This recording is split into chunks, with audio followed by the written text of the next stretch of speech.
What's up, guys? What's going on? This is Misfit. Welcome back to OverTakes. And today we are previewing Week 8 in the Overwatch League. We're going to go over some news first, and then we're going to do both the East and the West games. We're going to talk a little bit about meta, all that kind of stuff. But first, before we get into that, I'd like to thank everybody for joining me. Thank you very much for all of your support. It's greatly appreciated, whether you've been here for 1 day or for 5 years since we started. If you're new, thanks a lot for stopping by. I do Overwatch League content 2 to 3 times a week, depending on what's going on.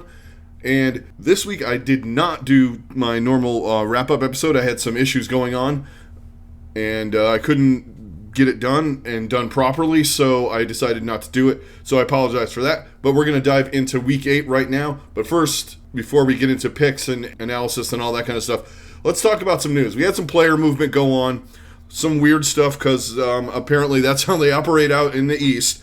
So first, I want to talk about a couple of things that happened in the West. So we had the Mayhem released Adam. There was a little bit of drama with that. I guess they didn't tell him in person, which is weird and stupid.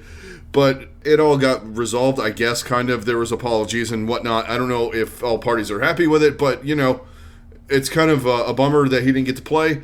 I don't know the ins and outs of what happened there, but the Mayhem seemed to be abusing, in my estimation, this, and I'm a fan of the team too, this 30-day contract thing. I'm not a fan of it per se, the way they're going about it. You know, Kariv also jumped into coaching instead of playing, and then they brought in RuPaul this week to fill the roster spot, so they have an extra flex support. We're in a double flex meta, so here we are.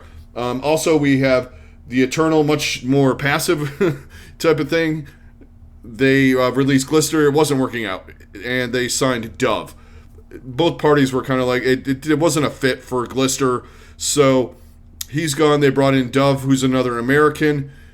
Obviously, they're moving to Vegas, so that's a whole, I think we're going to see a little bit of a swing to that, but we'll see what the future holds for the Eternal.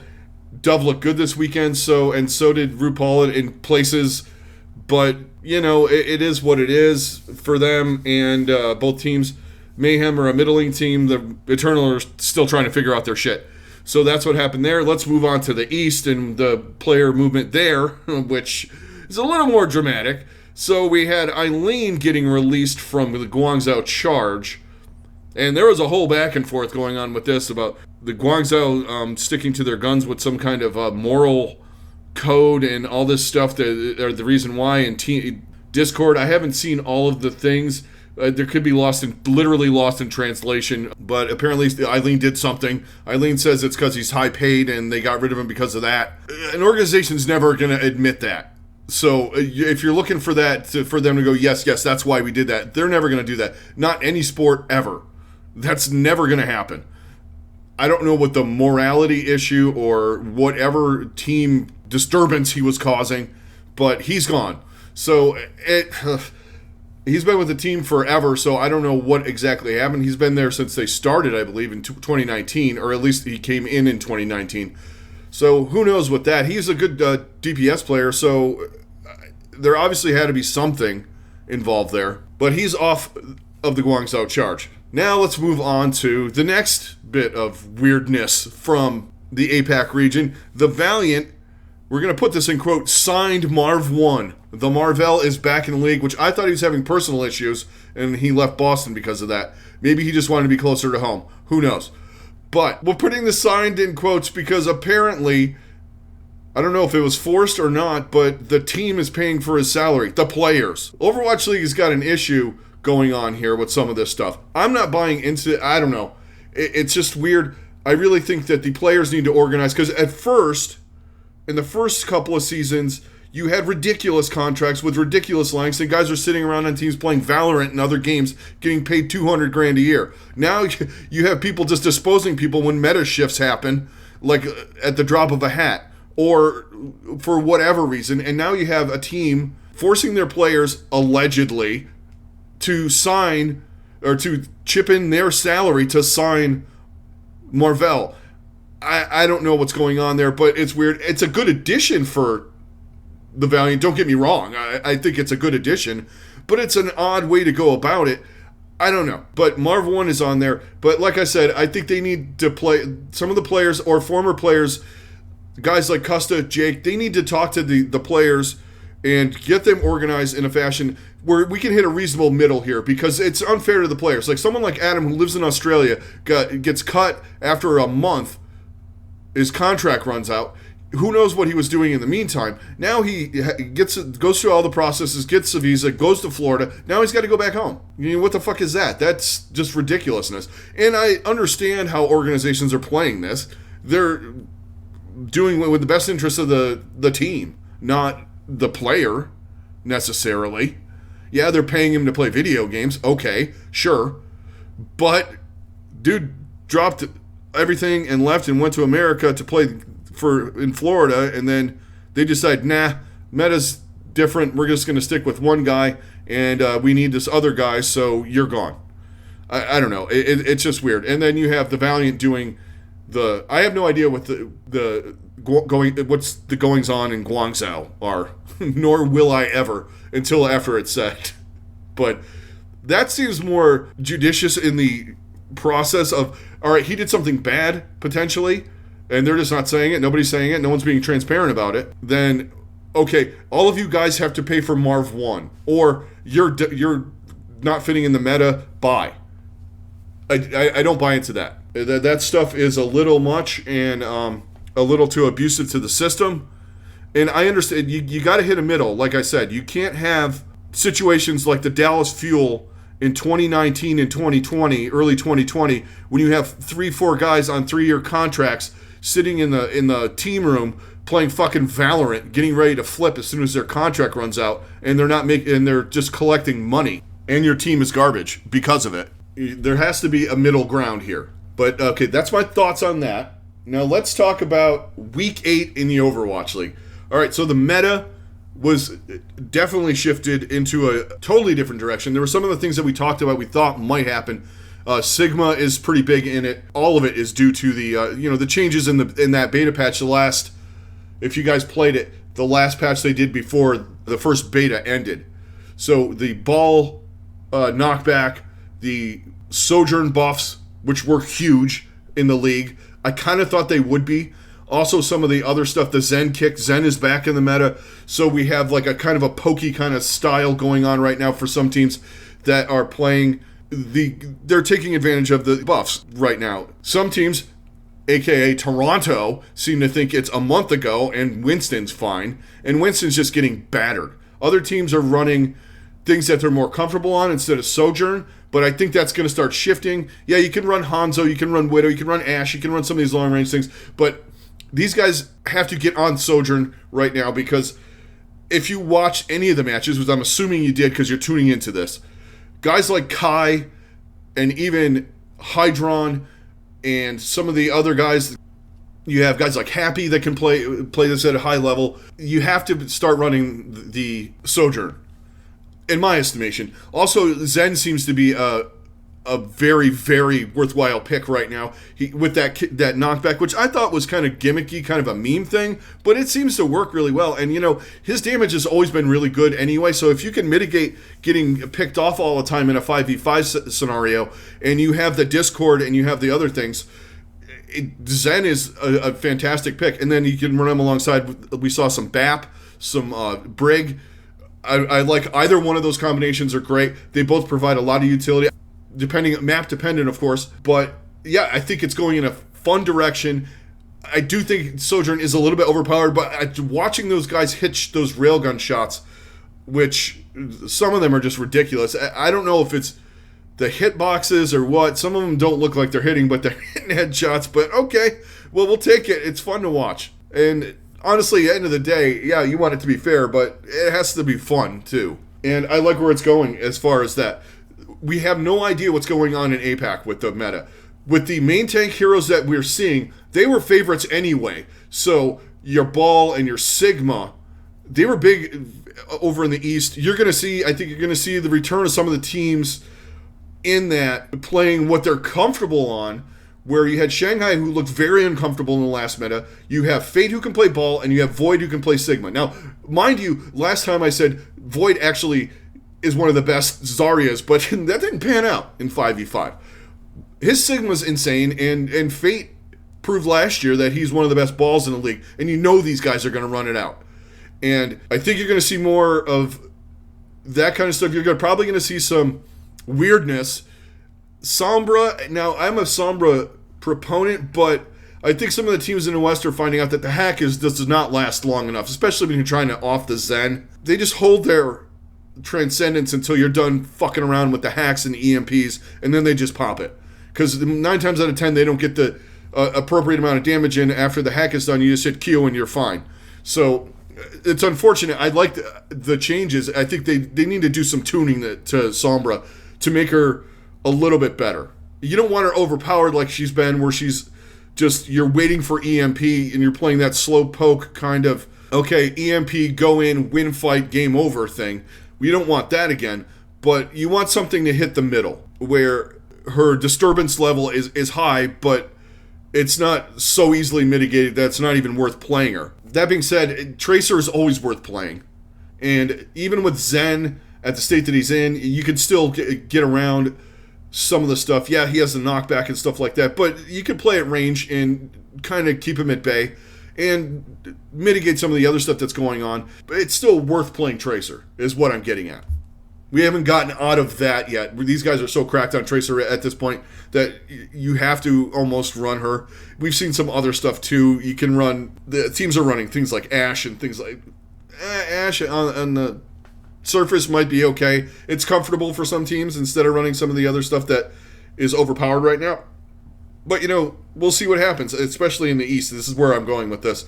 They could, as always with the East, you could see more Ball Pharah. Chengdu's going to try it and just leave Sojourn and say, okay, just shoot shit and win the game for us. We'll let Jinmu fly around and pretend like he's doing something. And you just take over, and Gaga can play the ball at a high level.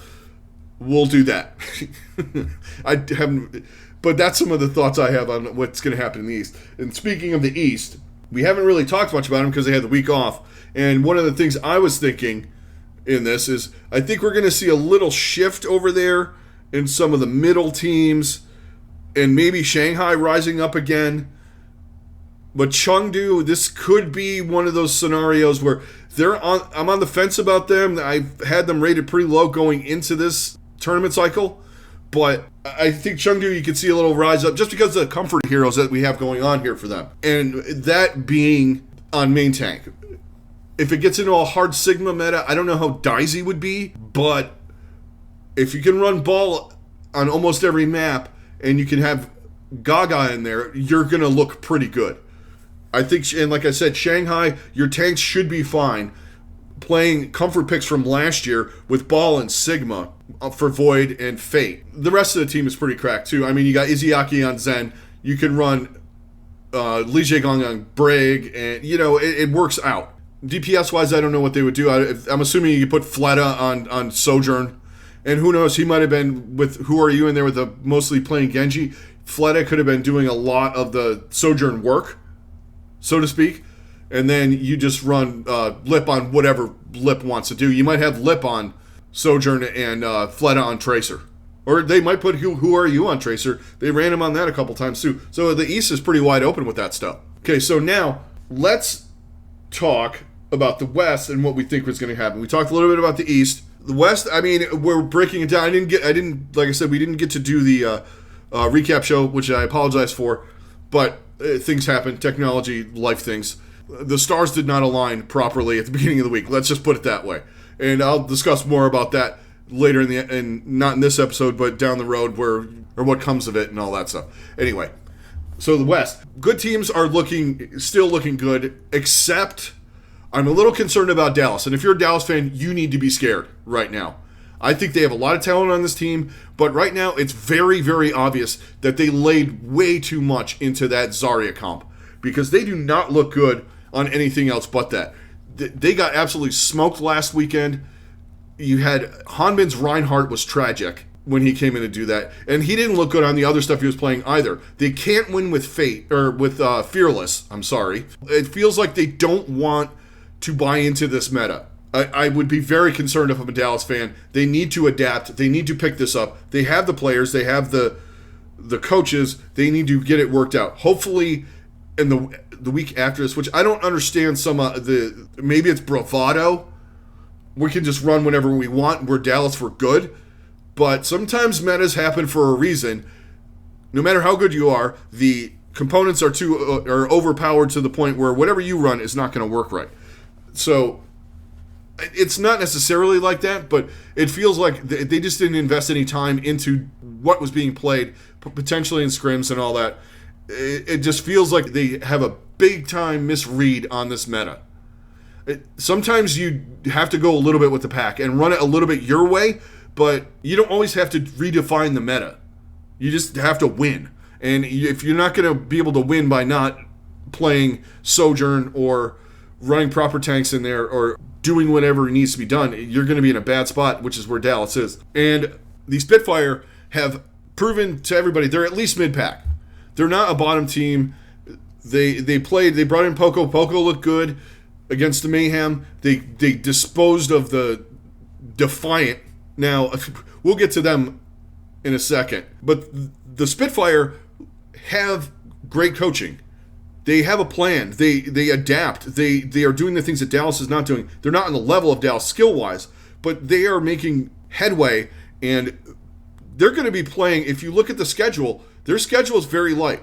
They very well could be in the Midseason Madness, and a team like Florida could be out, because Florida's got some tough opponents coming up, who they are very close with. Yes, Florida is fourth in the rankings, but they're playing Dallas. We'll see what Dallas does against them, and they're playing the Shock this week, and I believe they have the Reign next week. Or the Gladiators, one of the some combination of that. Oh no, wait, they play Boston next week, and then they play the Gladiators week 4 to see what their fate is. Only tough game that the Spitfire have, really, you could say Washington, because if Washington plays Kalios, they look good. That's all I'm saying. I don't want to see Mag in there right now. To keep running Kalios on the Sigma and all that. Yeah, you're going to have to run Mag, but it seems like the decision making and the crispness of their play when Kalios is in there is miles ahead of when Mag is in there. But that's going to be a tough game for London. They have the Eternal and the Justice, and then they finish with Dallas, who we don't know what's going on with Dallas. And this week they have the New York Excelsior, which are, at this point, I didn't bring up the fact that they picked up another flex support. I totally forgot to write that down. But they're terrible. The Spitfire are definitely improving week to week, and stage to stage, they're proving that they can adapt. They're not just a rush team. They have good players. We found that out against a team in the Mayhem who are middle of the pack. It was a close match. Spitfire won 3-2.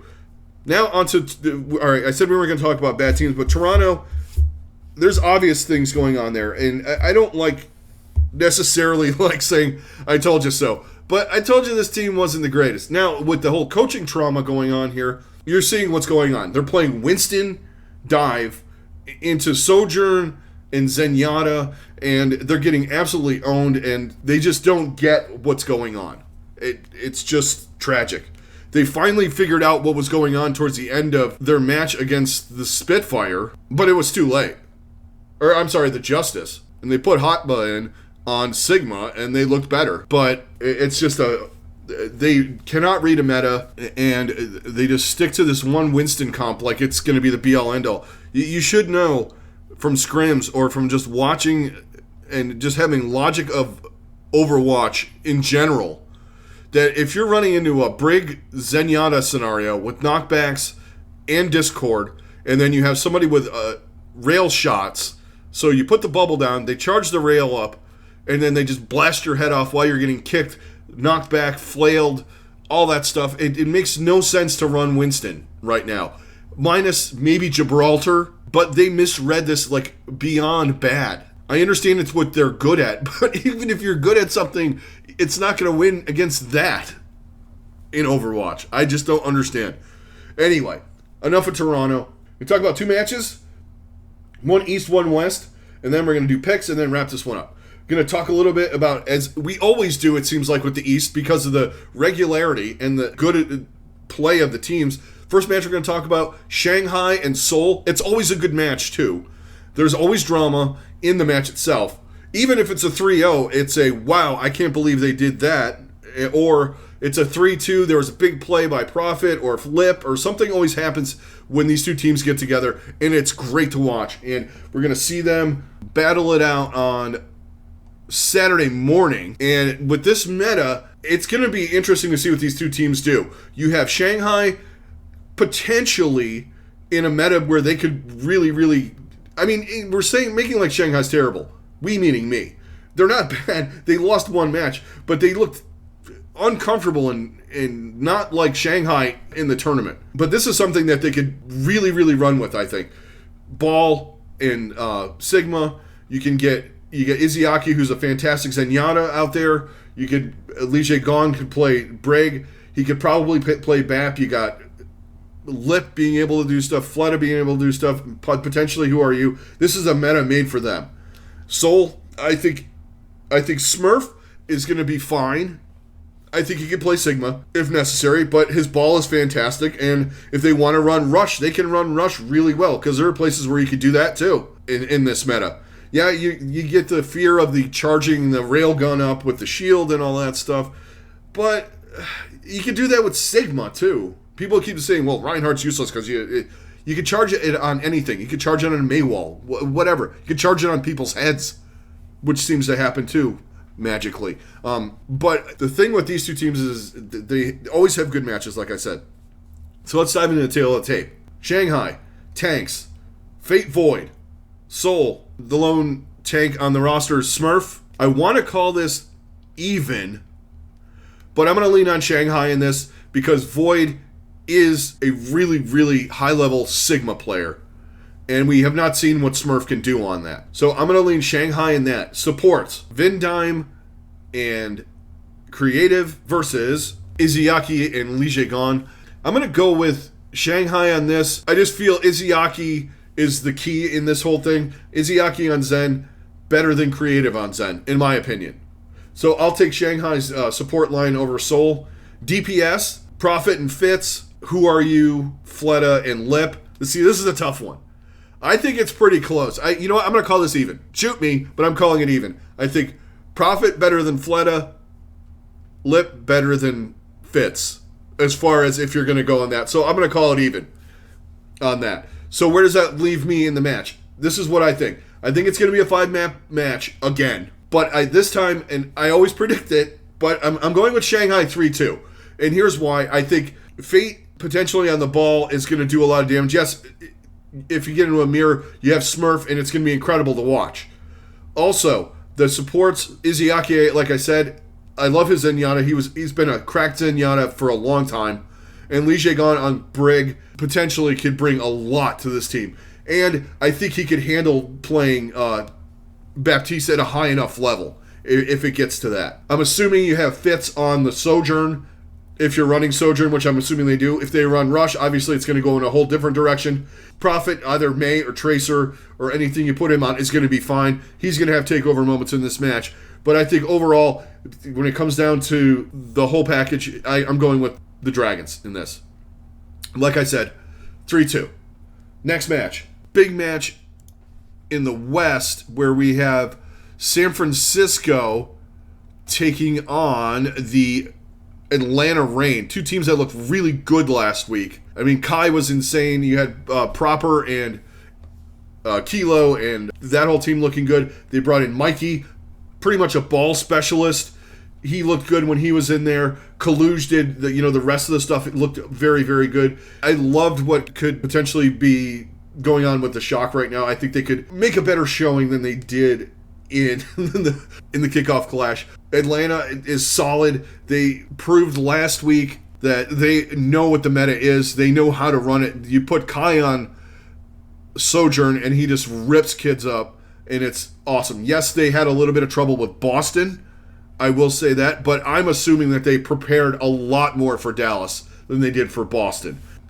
That being said, San Francisco just clocked people this weekend. You also have the situation where you have the double flex support with Finn and Violet, which is frightening. Their DPS are solid. Like I said, they brought in Mikey to cover the ball needs. I think that's fantastic. They have some coverage now on main tank heroes if necessary. You have Mikey in there. Tail of the tape time. Tanks, we have for Atlanta, Gator and Hawk. San Francisco, Mikey and Kaluge. I am going to take the slightest margin. I'm going to take Atlanta's tanks in this. Gator and Hawk, I think, provide a little bit more versatility in case you want to switch some things up than maybe Mikey and Kaluge. Kaluge has a lot of versatility. Mikey, you're kind of strictly using ball with him. Yeah, you're going to run some different stuff. I think you probably can run Reinhardt, Winston if necessary, but Kaluge can run Winston as well. Or, Doom. We're going to see some Doom, obviously, in this match. But I like the Rain just slightly in the tank department. Supports, Violet, Finn, Ultraviolet, and OG. I'm going to go with Violet and Finn in this, just because you get Violet on some heroes he can really just pop off on, be it Brig or, Baptiste, potentially Zen, however you want to rotate those two and have them play whatever. You're going to have two of the best flex supports in the league right now. I like them a little bit better than, much like the tanks. I think Violet provides you with a little bit more versatility. Yeah, his Winston's a little weak. But, or not Winston, Lucio, I don't think you're going to see much Lucio unless they run some rush stuff. You're going to definitely see the double flex. I like them just a little bit more than OG and Ultraviolet. DPS, this is where it gets fun. Venom, Kai, and Nero versus Sam, Proper, and Kilo. I'm going to still go with San Francisco in this. Kai is amazing. Venom has looked good when he comes in and plays the Tracer. You have Nero if you need him for anything else in those scenarios. But I like Proper is amazing. He does have maps where he's kind of like non-existent, but when he goes off, he goes off. And Sam and Kilo do a fantastic amount of work. I think it's going to be not much of a difference, but enough for me to pick the Shock's DPS in this. So where does that leave me in this match? I think the Shock narrowly win this 3-2. It wouldn't surprise me if Atlanta wins. I just like some of the components. I like the double flex support that they can run. They like that Moira though. That scares me. I'm not as sold on the Moira. That's where I get a little weird with the Shock. I think their tanks can hang with Atlanta's. I think Atlanta's are a little bit better right now. But if you unleash Proper and Finn, I think they're going to do a lot of damage and tear some stuff up. And Kai is amazing. So I think it's going to be a close match, and like I said, narrowly, San Francisco beating out the Reign. And it wouldn't surprise me if the Reign won this either, but I'm taking the Shock 3-2. So those are my two key matches for the week. Now, let's head to Pick'em Land, where I had a rough week to start, and here's the odd thing about my Pick'ems. I got 4 matches wrong, but I got 5 map scores right. So I did not end up with a terrible amount of points. I had a couple of, obviously, 2 of the losses were San Francisco. I bought into the potential for Toronto to be better, and I thought the Mayhem should beat them, but they lost both of them. And I thought Dallas was just going to come out and be Dallas. So yeah, I valued Toronto and Dallas more than I should have, really, is what it boils down to. I'll take the Mayhem loss. I had it close anyway. I had Mayhem 3-2. I knew the Spitfire were going to provide him with a fight. But, that being said, that leaves me at 40-13 for the year. Not terrible. Not terrible at all. So let's get into this week. Let's start with the East. We'll cover my picks for the East region, then we'll hit the West region, and we'll wrap this one up. All right. East region, Friday, 6 a.m. Eastern Standard Time. Fusion Valiant. I like the Fusion 3-1. Next match from the East, we have Seoul taking on Chengdu. I have Seoul winning 3-2. Saturday, 6 a.m. Eastern Standard Time, Hangzhou taking on Guangzhou. I'll take the Spark 3-1 in that. Next match, we talked about this one. The Seoul Dynasty taking on the Shanghai Dragons. I like Seoul 3-2. Or, I'm sorry, I like Shanghai 3-2 in that. Final match of Saturday, we have Chengdu taking on the Philadelphia Fusion. I have Philly winning 3-1. Final day of action from the East on Sunday, 6 a.m. Eastern Standard Time. LA Valiant taking on the Guangzhou Charge. I like the Valiant 3-1. Final match from the East, Dragons taking on the Spark. I like the Dragons 3-1. Okay, let's head over to the West region. Starting on Friday, 3 p.m. Eastern Standard Time. New York Excelsior taking on the London Spitfire. I like London 3-0. Next match, Dallas taking on Florida. I have Dallas winning this 3-2. We'll see what happens. Next match on Saturday, the final one, we have Vancouver taking on Atlanta. I have Atlanta winning 3-0. Saturday, 3 p.m. Eastern Standard Time. Justice taking on the Defiant. I like the Justice 3-1. Going against Better Judgment, and I don't know who to pick in that because they both frighten me. Next match, we spoke about this one for a bit. Shock taking on the Reign. I like the Shock 3-2. Final match of Saturday. I think Dallas will maybe right the ship in this one. Dallas taking on the Vancouver Titans. 3-0. I picked them against the Mayhem too, though. I think this is a match that they need. The Titans. Work on some stuff. Anyway, final day of action on Week 8 on Sunday, 3 p.m. Eastern Standard Time. Shock taking on the Mayhem. I like the Shock 3-1. Next match, Gladiators taking on the Outlaws. I like the Gladiators 3-1. Final match of the weekend, we have the Boston Uprising taking on the Paris Eternal. I have Paris winning 3-2. There's two potential fiestas. Washington and Toronto could be one, and Paris and Boston definitely could be one. But I like the Eternal 3-2, so that's going to be my picks for the week. Okay, so here they are up on the screen. There you go. All right, and that's going to do it for this episode, guys. Thanks a lot for joining me. I appreciate all of your support. If you've been here for 1 day or for 5 years, thank you very much. If you're new and you made it all the way to the end of the video, thanks a lot. If you could hit a like, hit a subscribe, do all the YouTube jazz, that would be great. Don't forget to comment down below on what you guys think is going to happen this weekend. This is Misfit. I'm out. Everybody stay safe, have a good rest of your day, and I will talk to you on the next one.